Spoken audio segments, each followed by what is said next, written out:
जन जन में दिगंबरत्व की पहचान बनाने संत डॉक्टर मुनि प्रणाम सागर जी जो जगत को आचरण का आशीष देते हैं, तरने का ताबीज देते हैं, बोधि समाधि का बीज देते हैं, जो दुनिया में कोई न दे सके ऐसी वो चीज दिया करते हैं। वे हमेशा कहा करते हैं, यदि मैं भगवा वस्त्र पहनकर आता तो हिंदू का हो जाता, हरा वस्त्र पहनकर आता तो मुस्लिम का फकीर बन जाता, श्वेत वस्त्र पहनकर आता सिख या ईसाई का हो जाता। लेकिन मैं समस्त जगत को एकता का पाठ पढ़ाने के लिए दिशाओं का अंबर ओढ़कर दिगंबर बनकर आया हूं, जिससे हर इंसान को एक ही स्थान पर जियो और जीने दो का प्रेममयी ज्ञान मिल सके। ऐसे अनुपम विचारों के सूत्रधार डॉक्टर मुनि प्रणाम सागर जी को सुनते प्रणाम धारा प्रवचन माला। हर बार त्योहार हुआ करता है।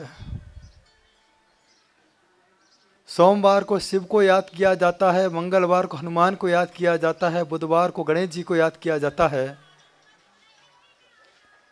शुक्रवार को देवी को याद किया जाता है, शनिवार को शनि महाराज को याद किया जाता है, रविवार का दिन आता है तब सूर्य देव को याद किया जाता है। लेकिन गुरुवार एक ऐसा वार हुआ करता है जिस दिन गुरु को याद किया जाता है, गुरु का ध्यान किया जाता है। और आप सौभाग्यशाली हैं, आज के दिन साक्षात आपको गुरु मिले। यही तो कहा है, गुरु गोविंद दोनों खड़े, काके लागू पाए, बलिहारी गुरु आपकी गोविंद दियो बताए।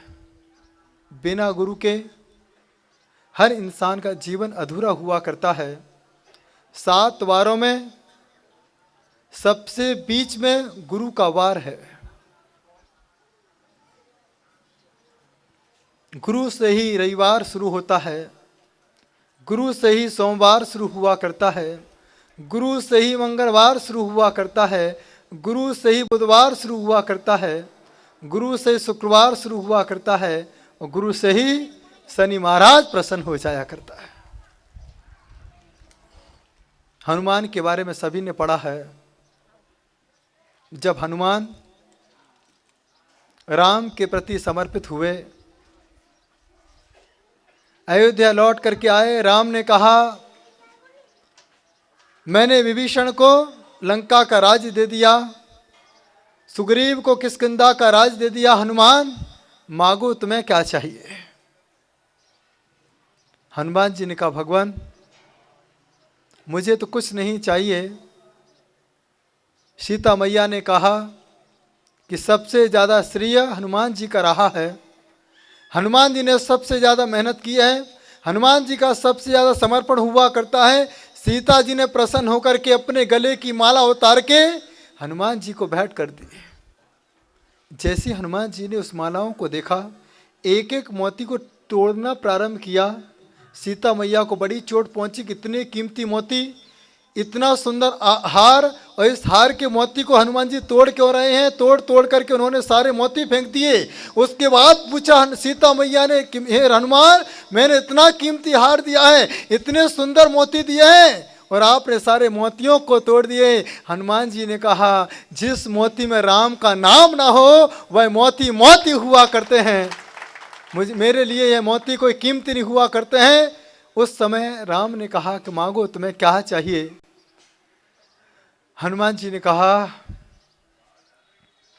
सभी को आपने 2-2 पद दिए हैं, एक एक पद दिए हैं, और मैं आपसे 2 पद चाहता हूँ। राम ने कहा, कैसी बात करते हो, आप हमारे करीब रहते हो, हमारे पास रहते हो, हमारे प्रति आपका इतना समर्पण हुआ करता है, अरे 2 पद की बात क्या करते हो, मैं तुम्हें 1000 पद दे सकता हूँ। नहीं भगवान, मुझे तो सिर्फ 2 ही पद चाहिए। क्या दे सकते हो? राम ने कहा, क्यों नहीं दे सकता हूं। हनुमान जी ने कहा, पहले वचन दो, रघुकुल रीत सदा चले आई, प्राण जाए पर वचन न जाई। हनुमान जी ने इतना ही कहा, पहले मुझे वचन दो जब शादी हुआ करती है उस समय भी 7 वचन हुआ करते हैं। जब बच्चा किसी घर में पैदा हुआ करता है, हिंदू घर में पैदा होता है तो उसे गायत्री मंत्र पढ़ाया जाता है, गायत्री मंत्र सुनाया जाता है। मुस्लिम घर में पैदा होता है तो उसे कुरान शरीफ की आयत सुनाई जाती है। सिख संप्रदाय में पैदा होता है तो जप्पू का पाठ सुनाया जाता है। और ईसाई घर में पैदा होता है तो बाइबल सुनाई जाती है। और जैन घर में पैदा होता है तो बच्चे को नमोकार मंत्र सुनाया जाता है। ये वचन है। जैसा वचन होता है वैसा ही जीवन हुआ करता है, वैसा ही प्रवचन हुआ करता है। जैसे बच्चे को संस्कार दिए जाते हैं वैसा ही बच्चे का जीवन साकार हो जाया करता है। यहाँ पर हनुमान जी ने इतना ही कहा, भगवान पहले मुझे वचन दो, मैंने आपसे 2 पद मांगे, क्या पता आप मना भी कर सकते हो। मैं जब नालसा में आ रहा था उन्होंने कहा पहले वचन दो कि आप नालसा आओगे या नहीं आओगे। ये श्रीफल कोई सामान्य वस्तु नहीं है। आज का दिन सबसे ज़्यादा महत्वपूर्ण है। और कहा जाता है कि आज के दिन गुरु पुष्य नक्षत्र पर व्यक्ति सोना खरीदता है, चांदी खरीदता है, व्यापार का मुहूर्त करता है, बही खाते खरीदता है। यह तो चीज़ हर समय आपके सामने उपलब्ध हुआ करती है, लेकिन आज के दिन संत का आशीर्वाद प्राप्त हो जाता है, उसके लिए सोने पर सुहागा हो जाया करता है। सबसे विशेष दिन, सबसे विशेष महत्वपूर्ण दिन हुआ करता है। हनुमान ने इतना ही तो कहा, पहले मुझे वचन दो। और आप एक श्रीफल चढ़ाते हो, कहते भगवान ये श्रीफल नहीं, यह एक विशेष फल हुआ करता है। मैं अपना सिर तो समर्पित कर नहीं सकता हूँ, लेकिन एक वृक्ष पर लगा हुआ फल मैं आपके चरणों में समर्पित कर रहा हूँ, क्योंकि एक श्रीफल ही सबसे श्रेष्ठ फल हुआ करता है। इस फल के नाम के आगे ही श्री लगा है, श्रीफल। कभी आपने सुना श्री आम, श्री केला, श्री सीताफल, श्री राम फल, श्री अमरूद, कभी सुना? एक ऐसा फल जिस फल को श्री फल कहा जाता है, श्रेष्ठ फल कहा जाता है, जो सबसे ज़्यादा ऊंचाइयों पर लगा करता है, जिसके अंदर पानी अपने आप आ जाता है। और आज के दिन श्री की आराधना की जाती है, श्री का जाप किया जाता है। हिंदू संप्रदाय में आज के दिन श्री सूक्त का पाठ किया जाता है। और जिन्हें श्री सूक्त का पाठ नहीं आया करता है, जिन्हें श्री का जाप नहीं आया करता है, यदि आज के दिन में किसी संत के चरणों में श्री फल समर्पित कर दिया करता है, उसके घरों में साक्षात लक्ष्मी का वास हो जाया करता है। उसके जीवन की सारी उपलब्धि अपने आप प्राप्त हो जाती है। हनुमान जी ने कहा पहले वचन दो। जब तक वचन नहीं दोगे तब तक मैं अपनी बात कह नहीं सकता हूँ। आप भी जब संत के चरणों में जाते हो एक ही बात कहते हो, भगवान मुझे कुछ नहीं चाहिए, इतना वचन दो, क्या आप मेरी कुटिया में आओगे या नहीं आओगे। सबरी को क्या चाहिए था?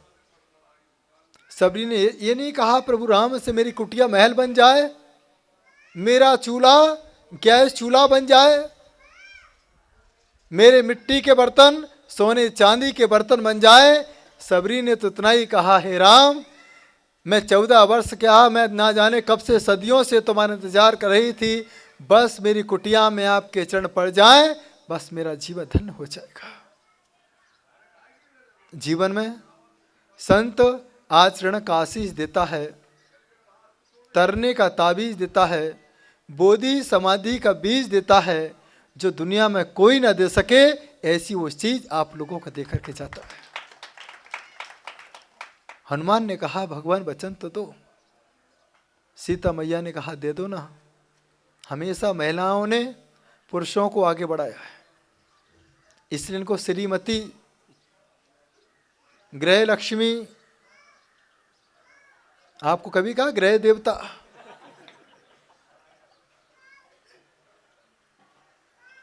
सोचिए कभी कहा आपको श्री लक्ष्मण, ये श्री हैं, इनकी बदौलत तुम्हारे घर में पैसा टिका हुआ है, यही जमा करके रखती हैं। भले इनके पास जेब नहीं हो, तुम्हारी जेब छोटी है लेकिन इनका पॉकेट बड़ा है। ये जमा करती हैं और आप लोग खर्चा किया करते हो। जिन घरों में बालिकाओं की आराधना की जाती है, महिलाओं की उपासना की जाती है, महिलाओं का सम्मान किया जाता है, उन घरों में लक्ष्मी अपने आप टिकी रहती है। एक बार पिता ने पूछा अपने बहुओं से कि बेटी, आज से कुछ समय के बाद दीपावली का पर्व आने वाला है और कहा जाता है कि लक्ष्मी दीपावली के दिन इस धराधाम पर विचरण किया करती है। बेटी, जब लक्ष्मी आएगी अपने अपने इच्छानुसार तुम जो चीज़ मांगना चाहो मांग लेना। सभी बहुओं के अलग अलग इच्छाएं थी। धनतेरस के दिन लक्ष्मी का अवतरण हुआ करता है। चारों बहुएं सामने खड़े हुई थी। लक्ष्मी ने कहा, मांगो, तुम्हें क्या चाहिए? पहले वाली बहू ने कहा, मैं मॉडर्न हूँ, मैंने कई बार पति से कहा मुझे हीरो का हार चाहिए, आज तक लाके नहीं दिया। कानों का कुंडल चाहिए, आज तक लाके नहीं दिया। हे लक्ष्मी देवी, यदि आपकी कृपा हो सके तो आज के दिन हीरे का हार होना चाहिए, कान में कुंडल होना चाहिए, बिल्कुल पूरा शरीर सोने से लदा होना चाहिए। लक्ष्मी ने कहा, तथास्तु। दूसरी वाली बहू से पूछा गया। लक्ष्मी बड़ी प्रसन्न थी। पूछा, क्या चाहिए तुम्हें? उसने कहा, कब तक मैं टूटे फूटे मकान में रहूंगी? बरसात के दिन पानी टपकता है, मकड़ियाँ जाले लगा के रखती हैं, लाइट चली जाती है तो अंधेरा ही अंधेरा रहता है। मैं चाहती हूँ ये छोटा सा मकान बड़ा महल हो जाए जिससे पूरा परिवार आनंद के साथ रह सके। लक्ष्मी जी ने कहा, तथास्तु। तीसरी वाली बहू खड़ी थी, इंतजार कर रही थी कब मेरा नंबर आए। उसने पूछा, तुम्हें क्या चाहिए? उसने कहा, मेरे पति बहुत मेहनत करते हैं, ध्यान रखना पत्नियां अपने लिए कभी कुछ नहीं मांगती, हमेशा पति के बारे में, महाराज जी मेरा पति का स्वास्थ्य ठीक हो जाए, दुकान अच्छी चलने लगे, मेरे बच्चे पढ़ाई करने लगे। तो तीसरी वाली बहू से पूछा, क्या चाहिए? उसने कहा, मुझे कुछ नहीं चाहिए, मेरे पति की फैक्ट्री बहुत अच्छी चले, खूब सारा पैसा आए, और मुझे कुछ नहीं चाहिए। सबसे छोटी वाली बहू जो नालछा की रहने वाली थी, उससे पूछा लक्ष्मी जी ने, तुम्हें क्या चाहिए? उस चौथी वाली बहू ने कहा, पहले वाली बहू को आप हीरो का हार दे देना, सब कुछ दे देना। दूसरी वाली बहू को बड़ा मकान दे देना। तीसरी वाली बहू के पति का बड़ा व्यापार कर देना। बस मैं इतना ही चाहती हूँ कि मेरे परिवार में हमेशा हमेशा शांति बरकरार रहना चाहिए और मुझे कुछ नहीं चाहिए।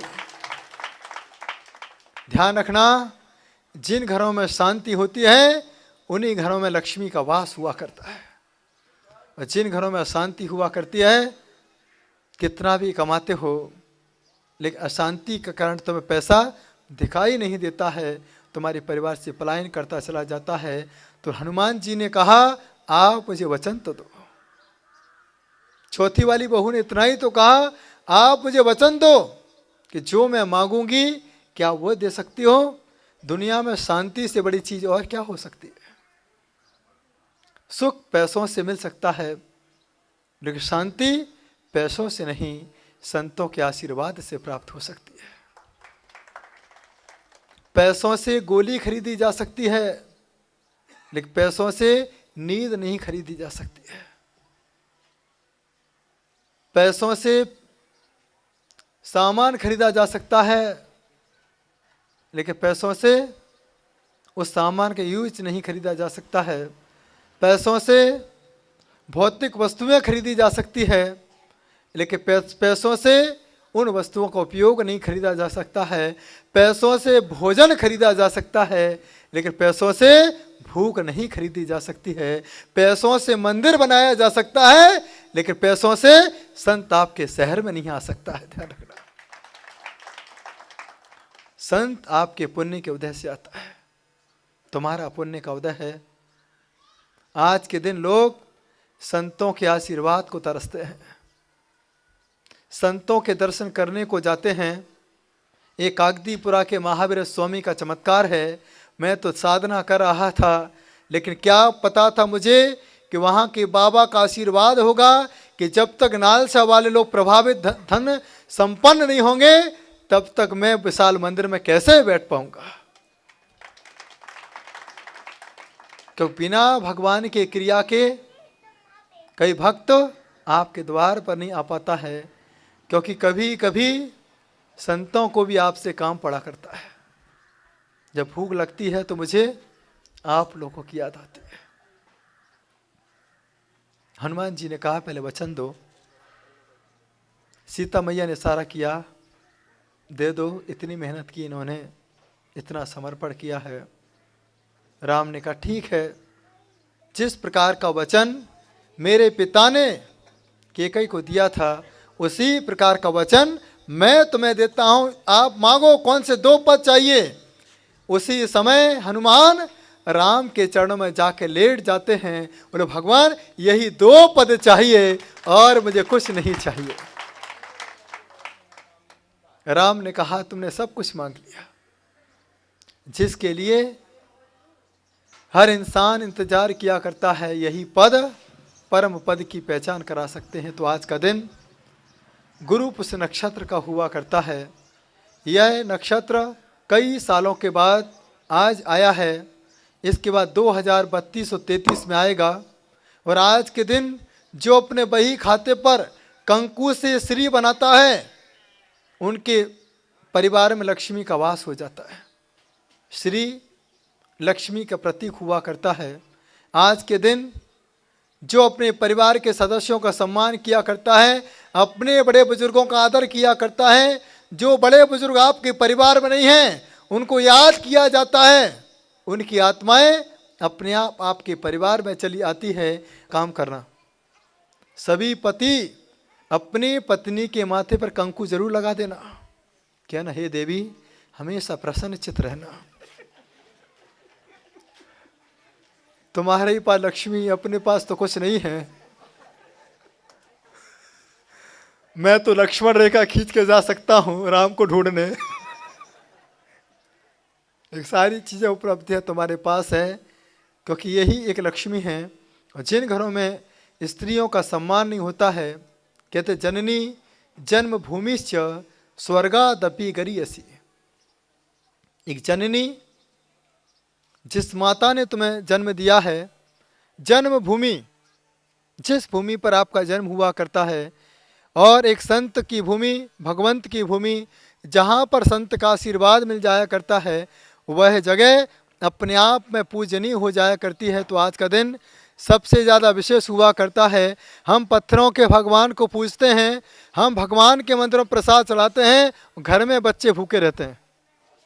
तो मैं चाहता हूँ आज के दिन पीली मिठाई और लाल चीज़ों का उपयोग सबसे ज़्यादा करना। और यदि यहाँ पर कोई गुरु हो, उन गुरु के चरणों में पीली चीज़ें अवश्य समर्पित करना। पीले बादाम, पीला फल, पीली मिठाई, क्यों गुरु का रंग पीला हुआ करता है।